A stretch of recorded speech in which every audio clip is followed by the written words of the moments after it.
Hey, welcome to this urgent nationwide webcast, Abortion Pill Emergency, How to Stop the Explosive Expansion of Abortion Through Local Pharmacies. You're in the right place, it's the right time, and you're joining with thousands of Americans across the country who are concerned about this as well. I'm Tina Whittington. I'm the Executive Vice President at Students for Life of America, and I have the amazing David Bereit joining me for this webcast tonight. Oh my goodness, Tina, thank you so much for having me. And I want everybody watching us right now to say 3 times fast, explosive expansion of abortion through local pharmacies. That's a tongue twister. It is. And you did it amazingly well. Thank you. So for those I've not met before, I previously led a pro-life ministry called 40 Days for Life, which I founded a number of years ago and led through its first decade. And today I'm a broadcaster, speaker, strategist, and mentor to a lot of pro-life leaders. And I'm a huge fan of the organization sponsoring tonight's webcast, Students for Life of America.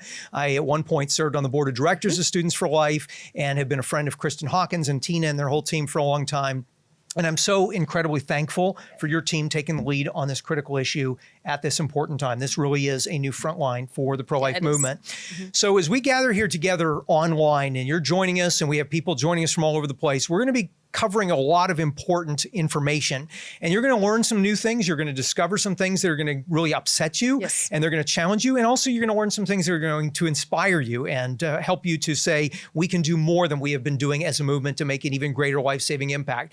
So tonight you're going to learn about what Planned Parenthood and the abortion industry and their allies in elected office are doing to drastically expand their lucrative abortion empire. And this is a brazen attempt to get around the fact the U.S. Supreme Court just overturned Roe versus Wade and how they're trying to thwart that decision. Tonight, you're also going to learn about the alarming rise in the use of abortion pills, now making up more than half of abortions across the United States. And you're going to learn the shocking truth of how these dangerous drugs end the lives of children, but also how they harm women short-term, as well as creating long-term effects and trauma. Tonight, you're also going to learn about abortions on every street corner, how the federal government has just thrown open Pandora's box by allowing major pharmacy chains, CVS, Walgreens, and Rite Aid, to distribute abortion pills, making all of these pharmacy chains into abortion centers in our communities. Tonight, you're also going to learn the groundbreaking strategies, what pro-lifers are doing right now here in 2023 to be able to stop the distribution of abortion pills through pharmacies. And these are strategies you can deploy right where you live. And also, you're going to discover how you can make a difference, how you can successfully engage on these important issues on this crucial front line right now to protect women, to save children, and build a culture of life where you live. So we've got a lot of ground to cover. That's a lot we promised that we're going to do, and we're going to deliver on all of that. But by the time we're done, you're going to be inspired, you're going to be challenged, and you're going to know exactly what it's going to take for all of us to help stop this expansion, this explosive expansion of abortion pills. So Tina, back to you. Yep. So first up is our guest, Kristan Hawkins. She's the president of Students for Life and Students for Life Action. And she is really the reason why we're having this emergency webcast tonight. She has been kind of on the front lines for us as an organization, pushing us to take the bull by the horns in chemical abortion, even when no one else was paying attention to it, and really, raise the alarm. And so, Kristan, welcome. And I'm hoping you can sort of lay out for us why there's an emergency in this webcast and what you're hoping we can all take away from this event tonight. Well, thanks, Tina and David, for hosting tonight. I'm calling in from Florida, where Students for Life is getting ready to have our gala in Naples in just a few days. But I want to take a few minutes to kind of back up how we got to this point. Students for Life was founded to be a post-Roe organization. When I launched Students for Life more than 16 years ago, we knew we were going to need a trained army, ground troops ready to go in states and communities across the country the moment Roe versus Wade was reversed. And we began looking at this issue of chemical abortion 5 years ago when it popped up in the state of California, where we became very concerned that there were legislative advances to make chemical abortion pills the preeminent type of abortion that's offered in our country. Because the abortion industry reads the same polls that we read. They know that the majority of Americans oppose second and third trimester abortions. They know the damage that 40 Days for Life and their prayer campaigns and sidewalk advocates and their trained volunteers on the ground, they know the damage that's been done to their industry financially when pro-lifers organize and make a community aware of the violence that's happening inside of abortion facilities. So when when chemical abortion, RU486, was introduced in the American market in 2000, we started rapidly seeing an increase in use of chemical abortion pills. Today, it's over half of all abortions are being committed using chemical abortion pills. We predict the next time we get some statistics, we don't have a national abortion reporting law, but the next time that we get statistics from the Guttmacher Institute, Planned Parenthood's research arm, that number is going to be well over 60 or 70%.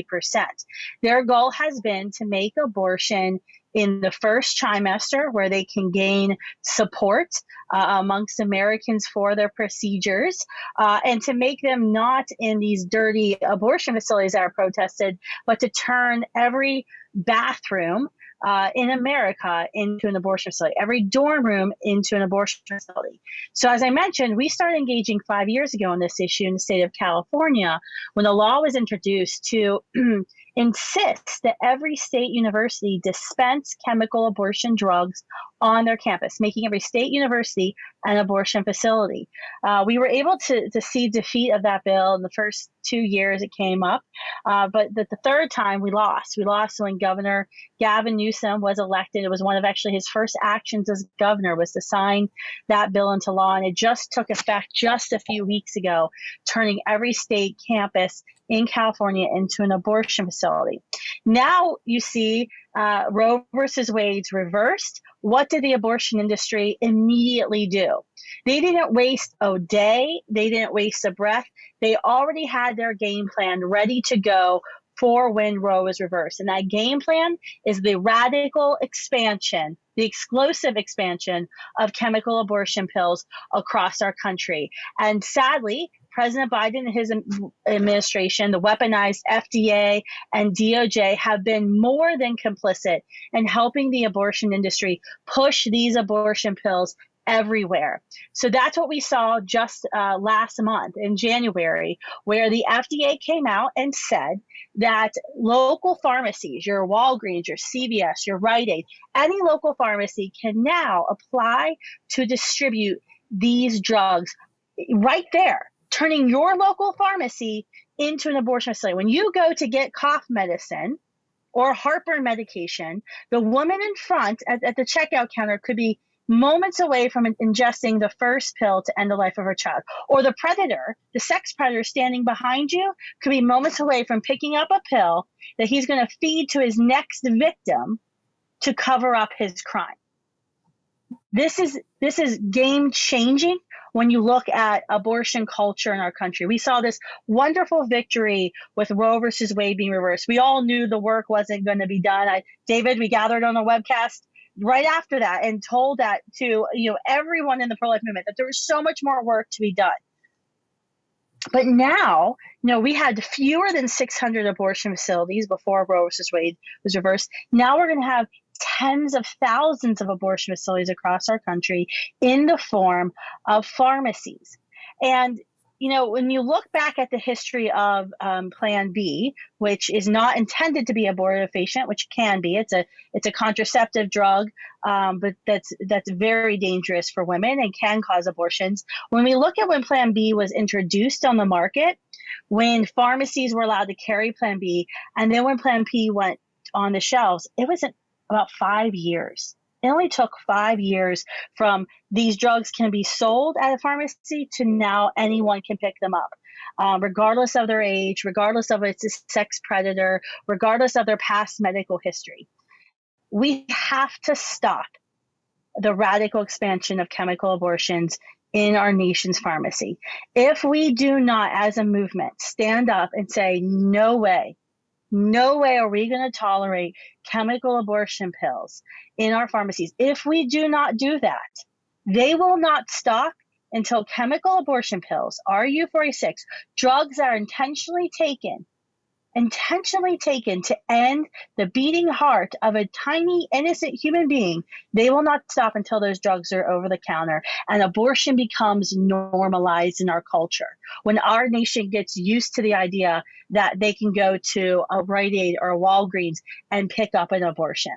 We have to stop this, and that's why we've gathered you on this webcast tonight. Thank you, Kristan. I really appreciate that. I think that really put the emergency in this emergency webcast. Amen. That we, any day now, people thought that they had an abortion-free city might be having an abortion facility provider right there in their neighborhood. You know, Kristan, as you're sharing that, and I do think back to, after Roe was overturned, which Students for Life championed for years, talking about we're a post-Roe generation, and it came true.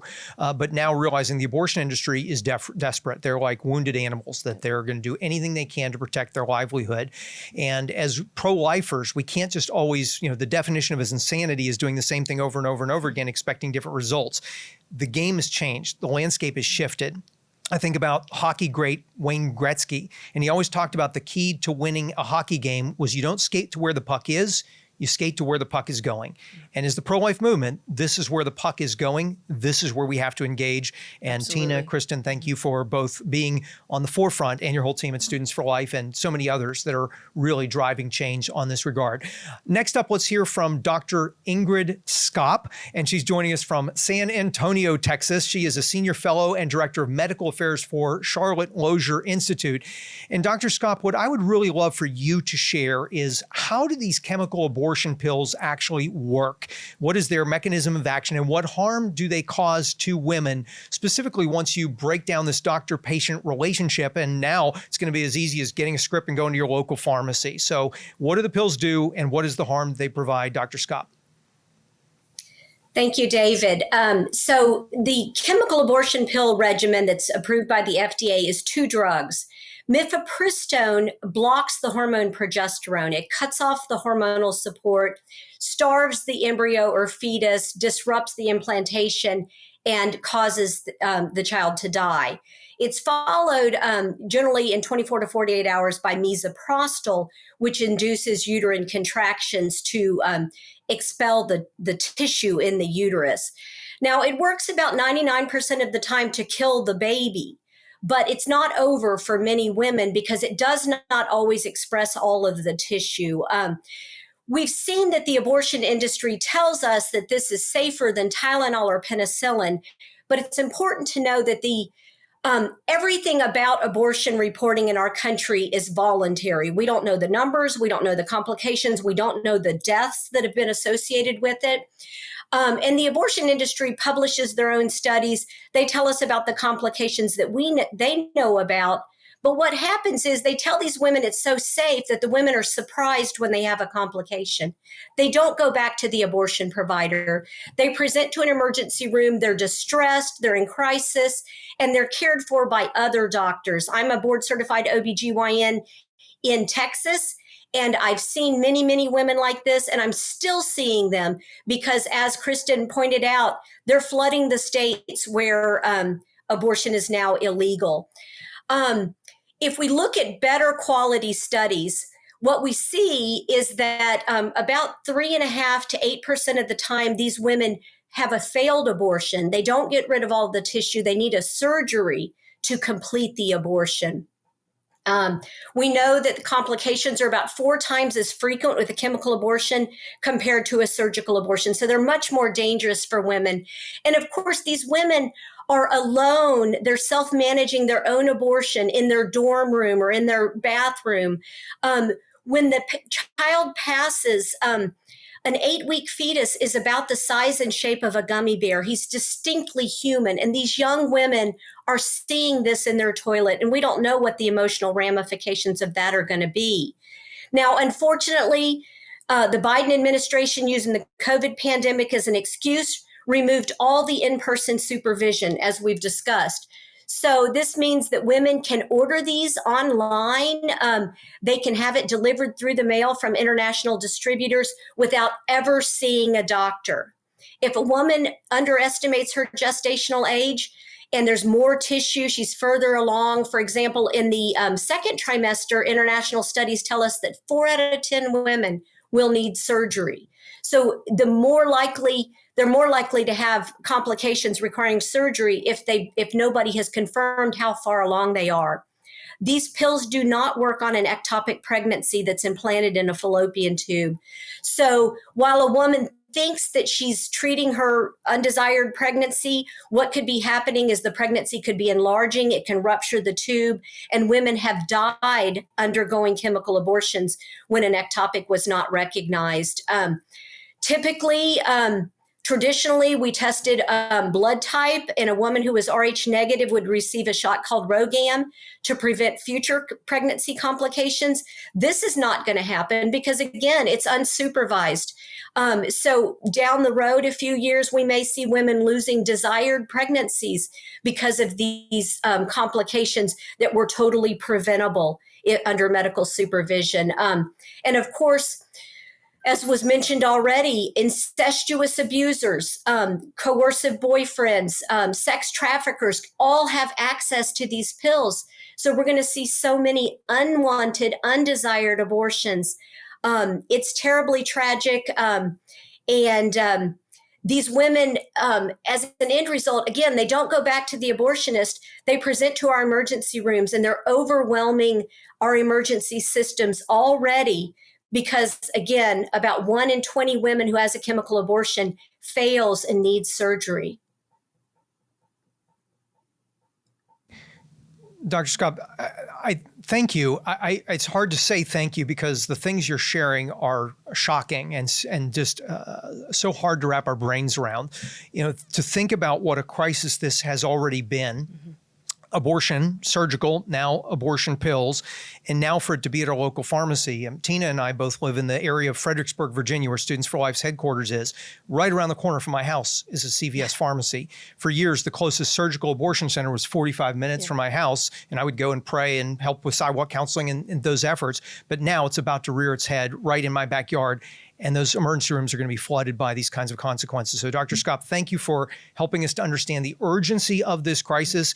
And if this don't light a fire under us, then I don't know what will. Tina? Yeah, well, I'm excited for our next guest. Dr. Skop really set Kristi Hamrick up well. But Kristi Hamrick is the Chief Media and Policy Strategist for Students for Life of America and Students for Life Action. We like to give her all the duties here at Students for Life. But she has been having hundreds, maybe even thousands of conversations with media outlets, and journalists about this issue. And this has been a passion of hers to really bring down the chemical abortion industry before she even started working for Students for Life. So I thought no better person than to kind of give us a walk through the history of prescribing chemical abortion pills. What was it like in 2000? What changed? And then what are the dangers of these loosened prescribing guidelines? And I know Dr. Skop covered some of these, but Kristi, you have a way of like saying these things that really connects with people and simplifies it. So I'm excited to hear from you on those things.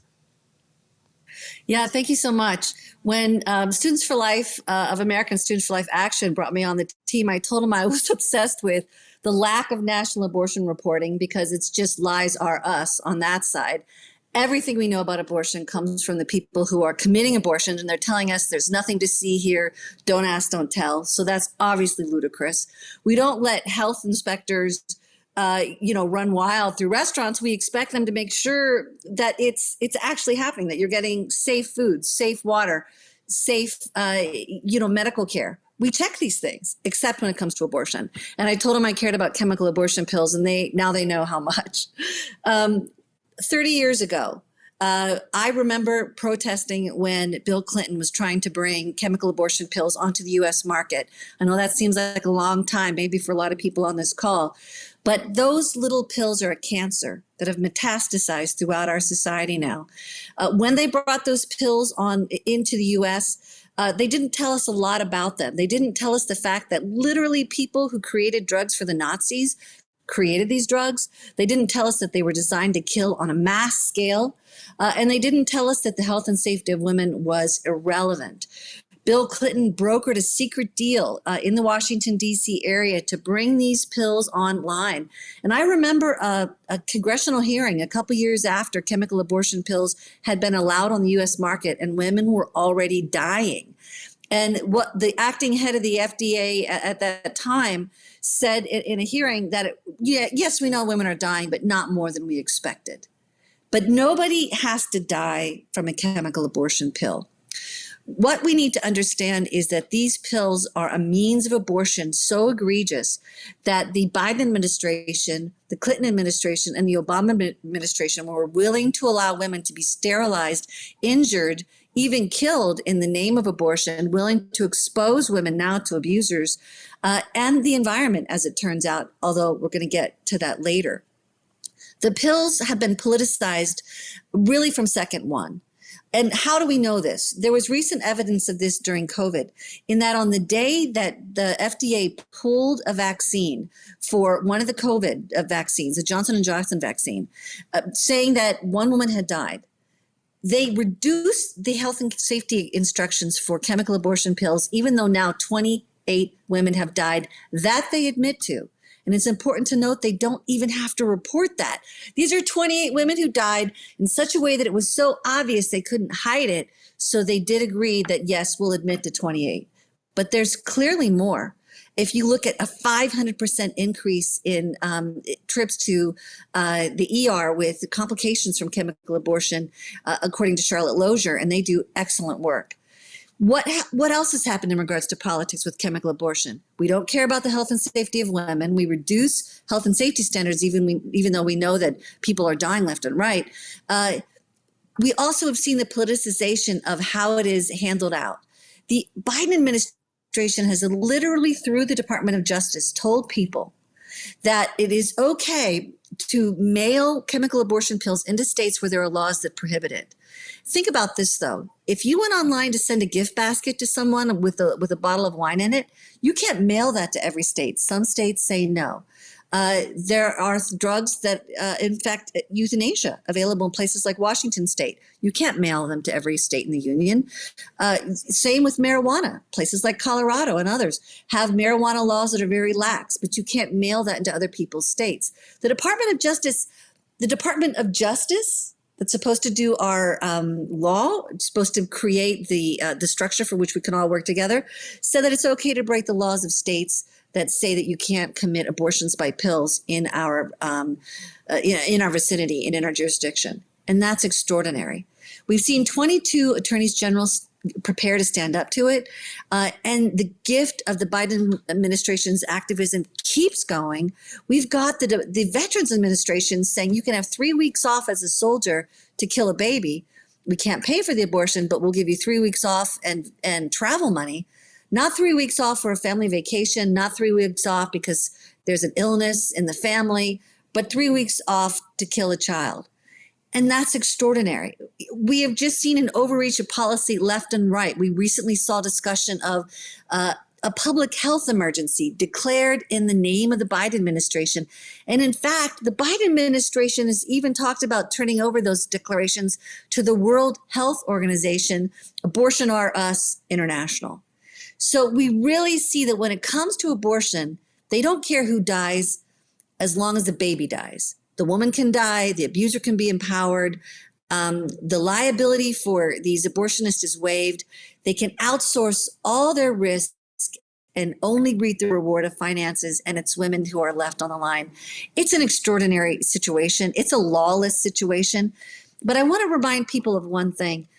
During the height of Roe's power, there was a powerful Supreme Court case that dealt with partial birth abortion, where a baby is partially delivered and scissors are jammed into the base of that baby's skull and the skull is vacuumed out, and then the baby is delivered. It caused harm to the baby. It caused harm to the woman, harm to the cervix. It impacted women's future fertility. And even when people said Roe v. Wade found abortion written in invisible ink in the Constitution, it wasn't, but they said it was there. They could still stop a means of egregious abortion because of its deadly impacts. That's what we think about chemical abortion pills.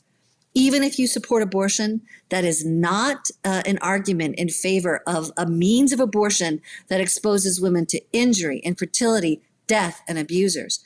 And in fact, we now have evidence that Students for Life has presented to the FDA that can harm the environment as well. You know, you're not supposed to flush goldfish away. You're not supposed to flush all kinds of drugs into the wastewater system. If you go to an abortion vendor and have a child aborted at that location, they have to dispose of that baby's body carefully. They can't flush it away. But with abortion pills, they're flushing chemically tainted babies, placenta tissue, and blood into our wastewater system.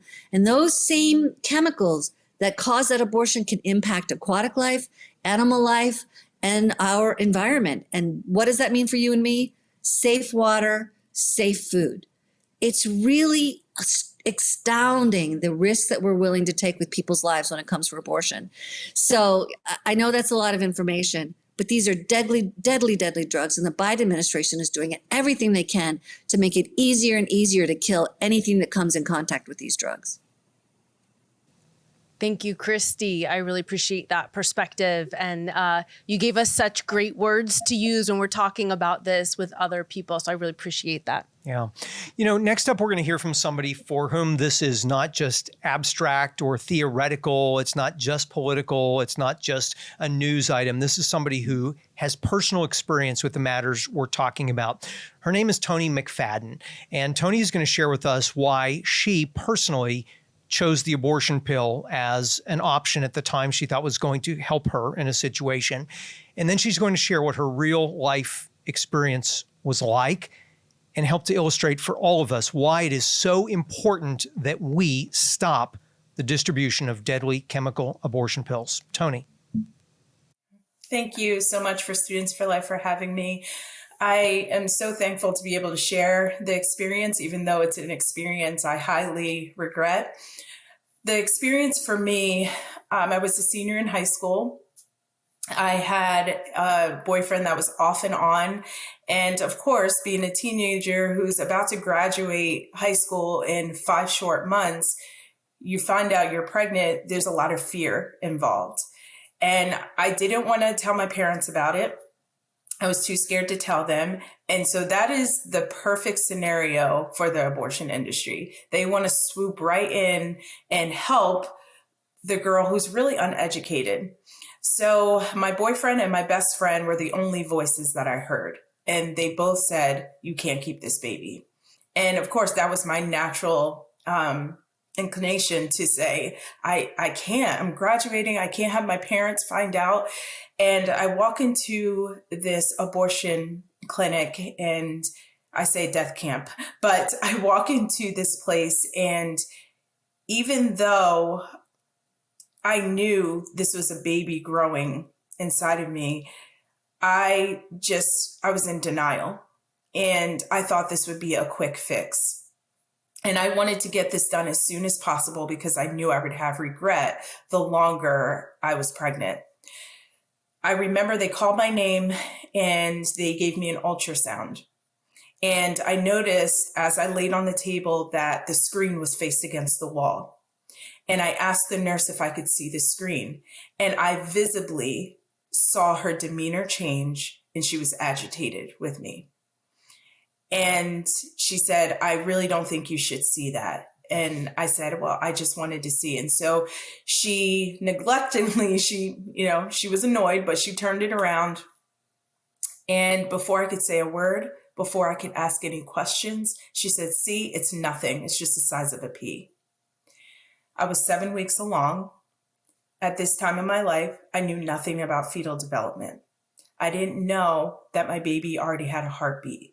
I didn't know that at the moment of conception that my child already had its own DNA that would never, ever be created again.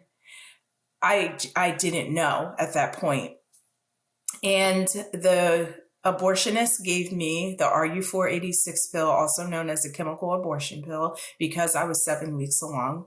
He gave me the first set of pills. He did not explain exactly what they did. He just said, this will stop the pregnancy. He did not say this will block the hormone progesterone and the baby's going to starve to death and die. They're not going to explain it to you like that. And as a young girl, you're looking at medical professionals to give you accurate information. You're thinking, I don't know anything. So I'm trusting them that they care about my situation and they're helping me to normalize this in a sense. And he said, I'm going to give you a second set of pills, and this is going to expel the pregnancy. And he said, it'll be kind of like a heavy period. And you'll take this just in the comfort of your home. Mind you, I'm not telling my parents about this. And so I'm taking these by myself with my best friend. So I took the second set of pills 24 to 48 hours later. I was told to take them.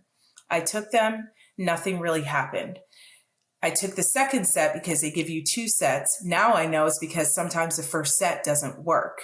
And so I took the second set and I bled a little bit. But I really thought that was it. I just spotted a little bit. 2 months later, while I was in school, I started experiencing the most excruciating pains I've ever felt in my entire life. So bad that I couldn't even walk to the nurse's office by myself. It was like shooting pains throughout my entire body. I felt like I was in shock. I go to the bathroom, and I'm not being graphic just to be graphic, but I think there's a misconception with the chemical abortion pills that they're just some pills you just take and it ends the pregnancy and it's done. I had blood clots the size of my fist leaving my body consistently. This took hours and hours and hours. What I was experiencing was severe hemorrhaging. And my mom came and picked me up from school. I still didn't tell her. Went home, was going to the bathroom to my bed for hours. And obviously this is traumatizing. I probably should have gone to the hospital. I could have been one of the 28 women that we know of who have died taking these very same pills. So I'm shouting the alarm, being willing to share my regret of my abortion specifically with these pills, because it is not okay for Walgreens and CVS and Rite Aid to be a picture of health while also promoting death.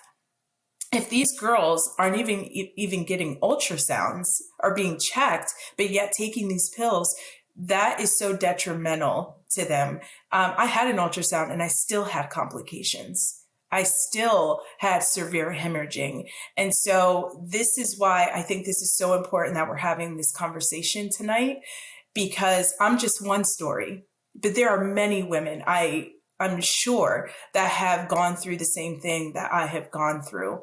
And I sound the alarm because if I can help some other girl not choose the same path that I chose, this is why I do what I do. And I don't want young girls to think that this is an easy fix. It isn't an easy fix. Even if you make it on the other side and you don't have complications, you still have the mental issues. You still have the regret that you can't take back. And I wish this wasn't my story. I honestly wish this wasn't my story, but I've helped so many other women not to choose this path. And so I'm always so grateful for Students for Life for allowing me to share my experience on this. Toni, I thank you so much. I know it takes a lot to be vulnerable and to share from your pain to help others avoid that pain, and just know how blessed we are to have your story, to be able to share it with others so that others can be spared a lifetime of regrets.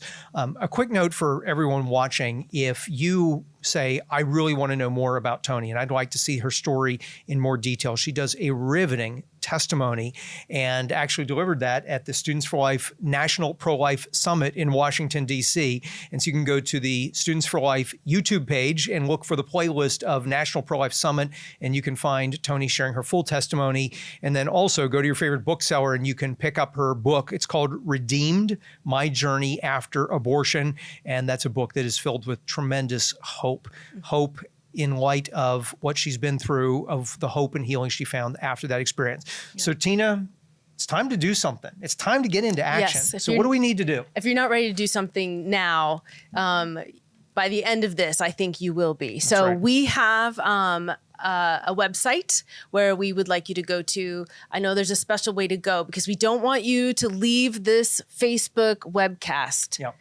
Okay, so where you're watching the video right now, whether you're watching it live or you're watching on a replay, open a new tab in your browser. And once you open that new tab, I want you to go to thisischemicalabortion.org. Thisischemicalabortion.org. And when you go there at the top on the menu, if you're on a desktop, it'll be in the menu in the top. If you're on a mobile device, it'll be in the little hamburger menu in the upper right corner. You click on Action Center. Now, somebody's going to be throwing that direct link to the Action Center into the comments on the Facebook page. It's also in the Facebook post, but thisischemicalabortion.com, then go to Action Center. And when you get there, it's going to spell out for you 3 simple steps that are going to make a profound difference. So Tina, you want to tell us about the first of those 3 steps? Yeah. So we tried to make these easiest to hardest. There you go.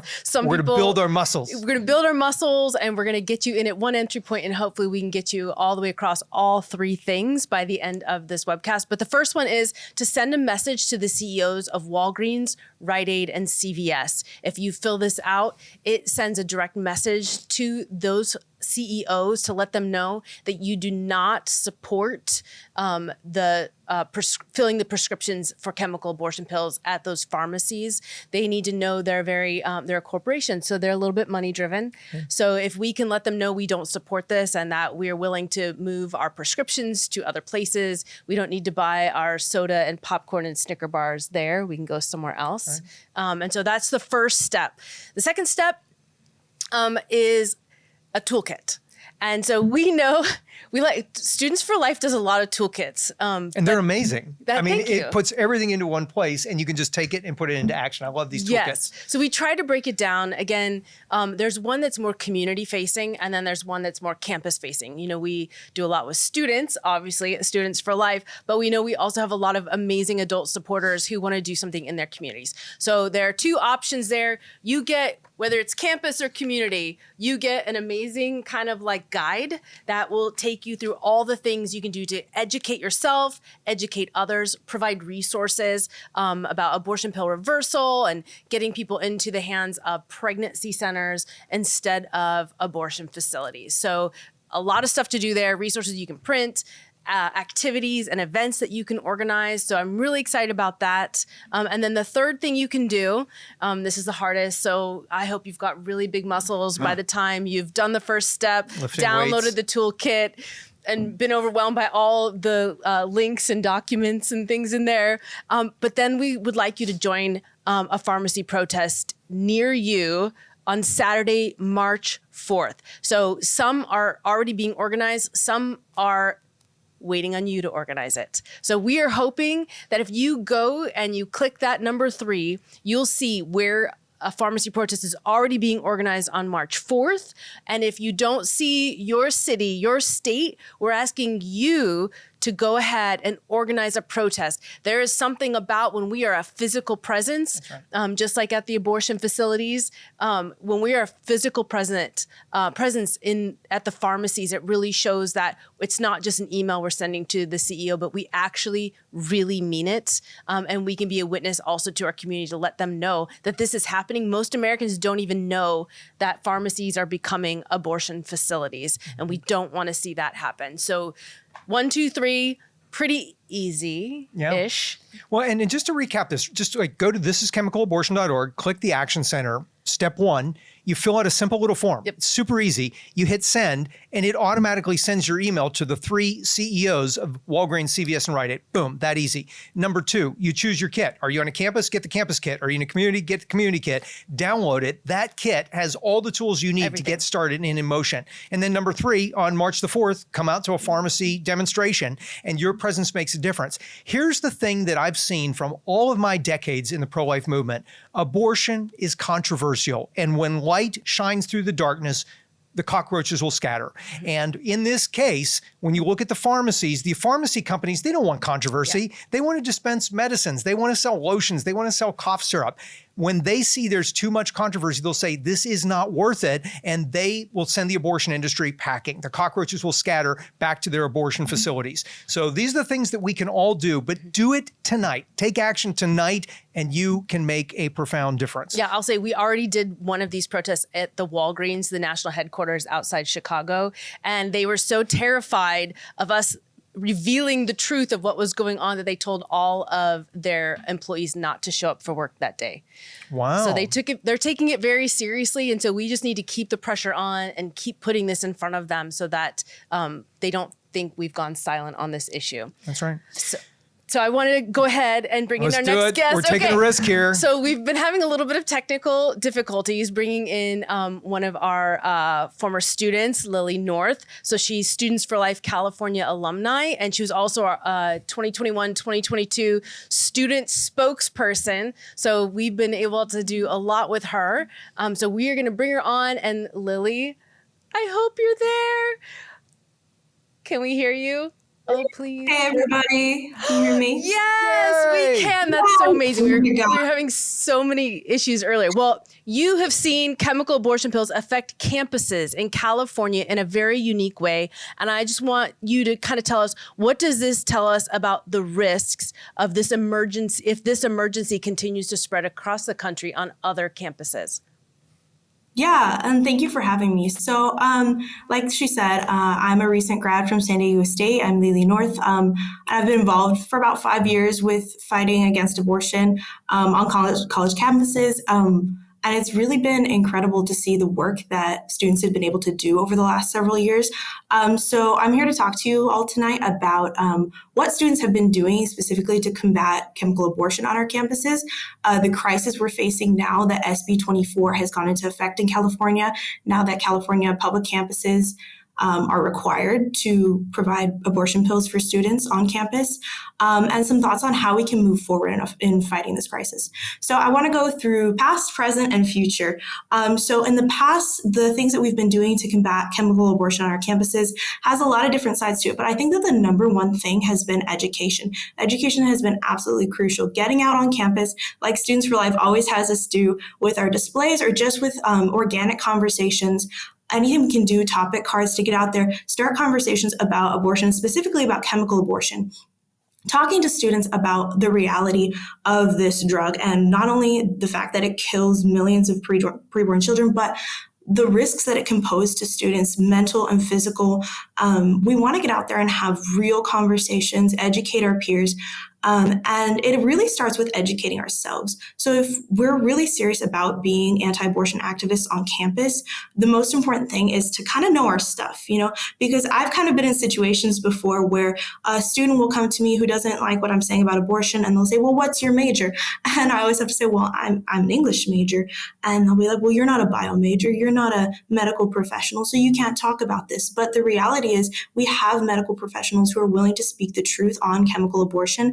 And if we just take the time and put in the work to learn the facts and listen to them, that's what we've been doing. And we've all here in California been putting in a lot of time and effort to knowing our stuff so that when we have these conversations, we're really educated on chemical abortion or any other facet of abortion. So I think that's a really important thing that we've been working on. In addition to that, we've been trying to educate ourselves a lot on pregnancy resources. So obviously, as you guys know, pregnancy resources are the most crucial thing to preventing abortion, because here in California, there's not much we can do to stop a woman from getting an abortion besides giving her alternatives. It's legal, it's limitlessly accessible now. And so the best thing we can do is to promote pregnancy resources. And really the only way that we can do that is if we educate ourselves about these resources. So I like to think of a pro-life activist on a campus being like a living, walking resource, or like a living, walking brochure of local pregnancy resources. So that's another thing that we've been doing to combat chemical abortion, is knowing the alternatives, not just talking about vaguely, oh, there's, other options. We really, really have put in time and effort into knowing what's available, what's near campus, what's on campus, what's in our city, and where we can direct our fellow students. Another thing is combating misinformation. There's teachers at SDSU who teach in their classes that PRCs are fake.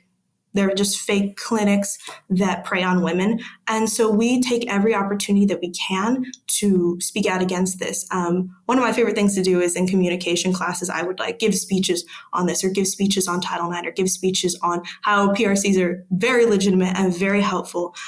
So yeah, we just try to defend pregnancy resources whenever possible, promote them and defend them from misinformation.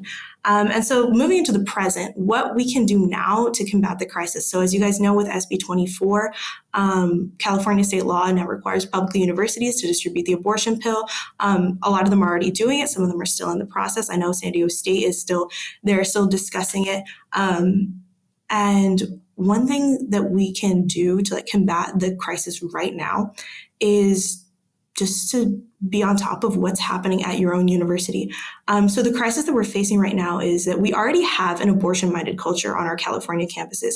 Student health services will automatically refer students to Planned Parenthood, without question, until they have their own chemical abortion pills. If a student's pregnant, they send them to Planned Parenthood. Professors are teaching PRCs are fake. There's a lack of education on Title IX rights for pregnant students. And we have a student body that's been carefully taught to rely on abortion. If you're pregnant, you get an abortion. That's the mindset on these campuses. And students really seem to think that a pregnancy can just disappear with chemical abortion. And no one's teaching about the real physical and mental risks of chemical abortion or abortion in general. And it's not a coincidence that the same people who are pushing to make them limitlessly accessible on college campuses, you hear crickets from them on what the risks are, what the alternatives are, the mental and physical side effects of chemical abortion. So that's the crisis that we're facing today on our college campuses here in California. And one of the worst things about it is that California, we know, is a testing ground. There's other states who want to pass legislation like this, and it's just going to spread. So for the future now, chemical abortion has been a real crisis for a long time. It's always been around for many years, but now it's going to be real and personal for California students. It's not just going to be a concept in the back of their minds now. It's going to be in their dorms, in their sororities, with their friends, with their classmates. And we don't want to wait for a young woman to bleed out in a dorm, unsupervised in a dorm abortion. For everyone to have a wake-up call. We don't want to wait for that to happen. We want students to start speaking out right now. We need to have the wake-up call before someone gets hurt. Aside from, obviously, the children who are being murdered through this, I really, really hope and pray that students on California campuses can wake up to this reality before something horrible like that happens. So if you're a student, I just want to encourage you to keep fighting, keep educating yourself, keep educating others, and keep doing the work that our legislators and universities won't do to protect pregnant students. Thank you, Lili. I really appreciate you being on the front lines for the pro-life generation, for the women and the children most affected by abortion in California. We so appreciate that, and just your bravery and your ability to be a light there in a truly dark place. That's true heroism, and that is a bellwether state, as you said, Lili, and it's important for us to recognize that what happens there is going to affect campuses across the country. But now let's shift our focus from what happens on a campus to what happens in a local community, because many of us, we've already graduated. We're not in school anymore. So what about the CVS, the Walgreens, the Rite Aid near us? And for that, we're going to bring on our last presenter. He's a longtime friend. I first got to know him when he started, along with his wife, Mary Beth, the 40 Days for Life campaign in Pensacola, Florida. He then led the Emerald Coast Coalition for Life. And today he and his wife run a maternity ministry called Magella House. And when he's not busy doing all of that and raising amazing children, he is a pro-life pharmacist leading pharmacy efforts at a major hospital chain. It's time for us to hear from Ernie Cyr, the pro-life pharmacist. Ernie, I want to bring you in to cover a handful of things here at once. First of all, how this chemical abortion emergency is affecting our local community. So the latest news, we've been hearing bits and pieces about the revised guidelines and the loosening of the restrictions and distributing the pill through these pharmacies, what that looks like, and how this creates, for people like you who work at a Rite Aid or a Walgreens, a conscience crisis. What does this mean for them? And then lastly, for those of us who say, okay, I want to go in and talk to the pharmacist in my local CVS, how do we have that constructive conversation in a way that can actually affect change rather than just deepening division? So it's a lot to unpack. But Ernie, as I told you a few times, as this abortion pill has been exploding all over the country, you are the man God has raised up for this moment because of your background. So Ernie, help us understand from a pharmacist perspective. Well, thank you, David. Thank you, Tina. Thank you for having me this evening.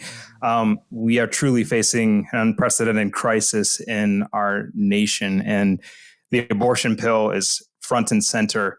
Never in my history of being a pharmacist, and for nearly 23, 24 years I've been a pharmacist, did I ever think that I would have to consider dispensing an abortion pill from my pharmacy. And there are so many risk factors that, we have to go through when we decide to dispense a medication. So when the mothers show up at the pharmacy, we're really going to be blind to these therapies. And really one of the primary things that we need to do as a pharmacist is to make sure safety is priority number one. We have a duty to make sure that there is no harm. And we have two patients that we need to focus on too when we have a pregnant mother.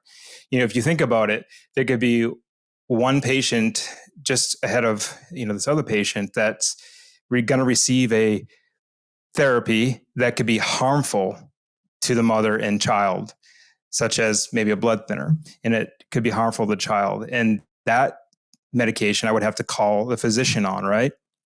And to get it changed to something that would be more appropriate for the mother and child. Well, another mother comes in, she's pregnant, and then they're knowingly going to be taking something that's going to be harmful, but I'm asked to turn a blind eye and to not say anything to this mother and to not go over the risk factors with her. And so that's a really, really difficult situation that we as pharmacists are put in. And I know I didn't go to pharmacy school to give medications that can cause harm. I went to pharmacy school to make sure I can help preserve and protect the dignity of all life and to preserve life and to, make sure people are taken care of. So it really is putting us in a very difficult place. And for me as a pharmacist, and I know others have reached out to me as well throughout the country, it's putting us in a very isolated place. And so, as you go to local pharmacies and try to engage in conversation with the pharmacist, let them know that you are supporting them. You're there to help them. You're there to help educate them and let them know about pharmacists like myself. They can reach out to me, and I'd love to talk to them about the abortion pill and the harm that it can cause women. We are called to offer real help and real solutions as pharmacists. We're that last line of defense. And so, the more we know about resources in our community, the more we know about the harm that this can cause women. And let me talk about harm. Dr. Skop actually talked about the harm that abortion pills can cause.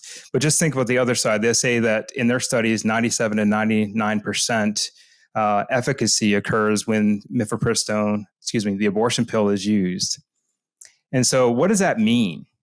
What does it mean to be effective? That means to kill or to cause death. So just think about, we're causing a medication is going to contribute to 97 to 99% death rate. Now, I know as a pharmacist, and I think anybody that's on this call should be thinking about, a medication that's going to cause 97 to 99% mortality rate or death. That's something that we probably shouldn't consider dispensing from a local pharmacy or really dispensing anywhere.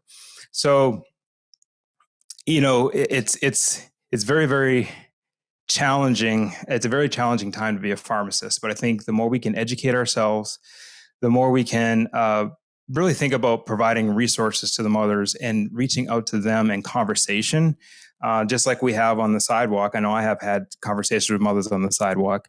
I think, we're really going to be able to perhaps turn the tide.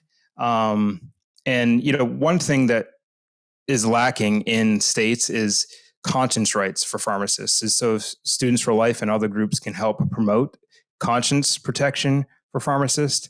That would be extremely helpful as well. But also, the more we can educate as pharmacists our community, I think is very, very important that again, we become the subject matter experts on the abortion pill, and to, again, provide information to our patients when they come to talk to us to make sure that they're fully informed, and that they know about pregnancy resource centers and other places where they can go. Because again, women deserve better than the abortion pill. Women deserve to be told the truth.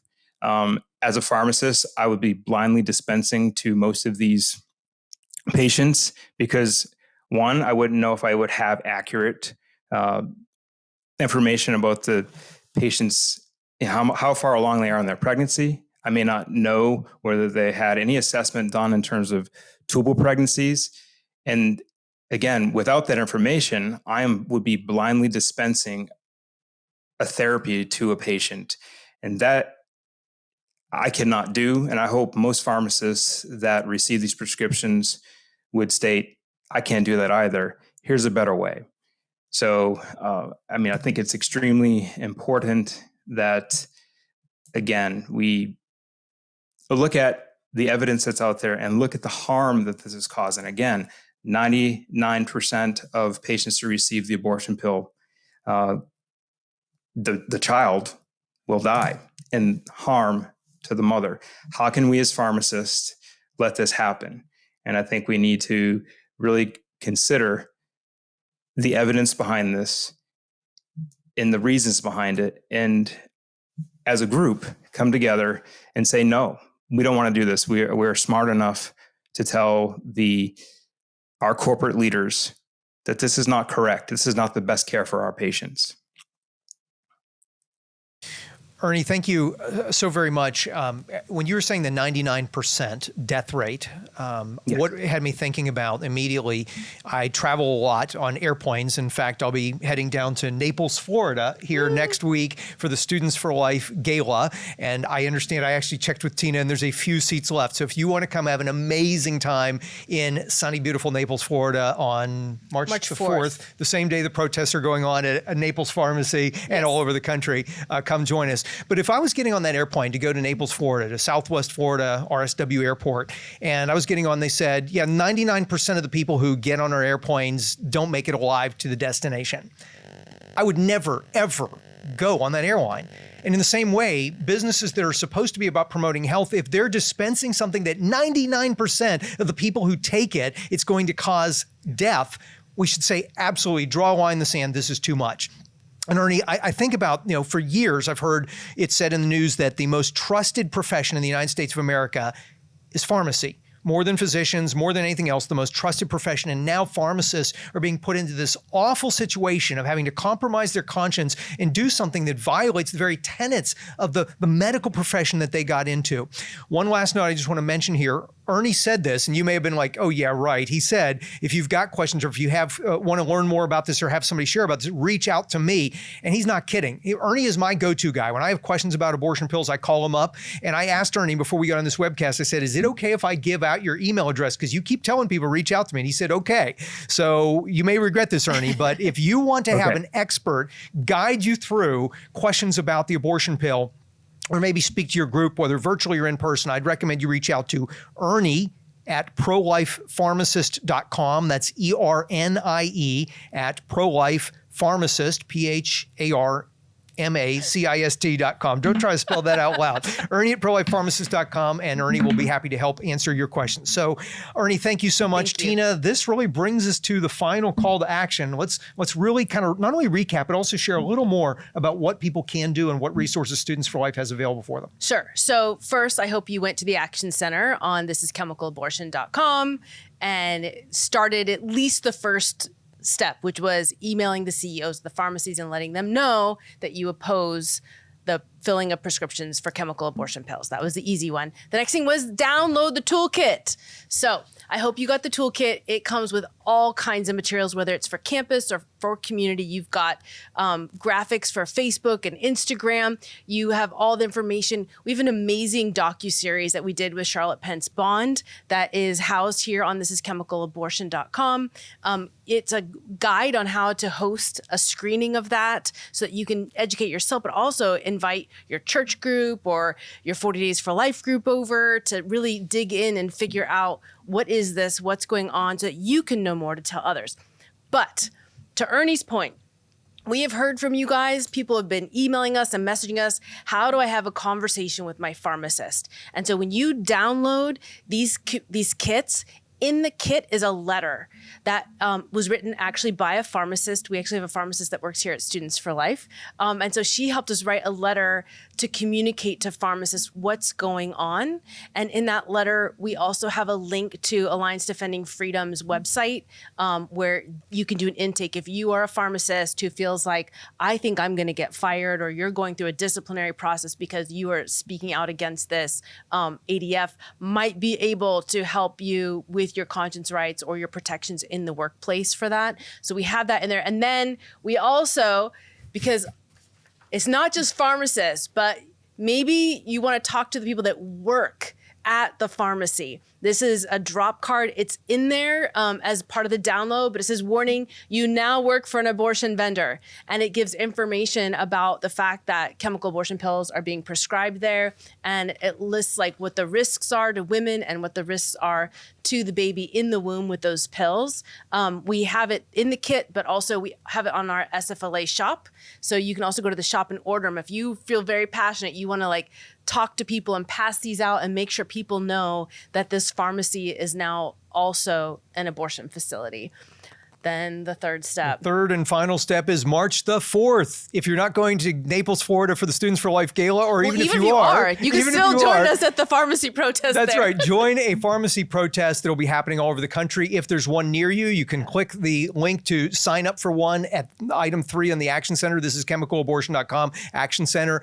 If there's not one, then you can sign up to bring a protest to a local pharmacy. These things really make a difference. In most communities, this kind of demonstration doesn't happen very often, and particularly at a place that most people would not think of as controversial. And it's going to have people saying, what is going on at Rite Aid? What's going on at Walgreens? What's going on at CVS? And it's an educational opportunity for you to take all the information that you've been equipped with and empowered with throughout this event, and you will be able to share that with other people, and you'll have your community kit or your campus kit in hand, so you'll be ready to start talking to people about it. It lays out exactly even how to do these events and how to organize a protest at a pharmacy. So everything you need is there. I feel like you are ready now to take action, whether it's educating yourself further or taking this out into the community or signing that really easy email to the CEOs, but you're ready.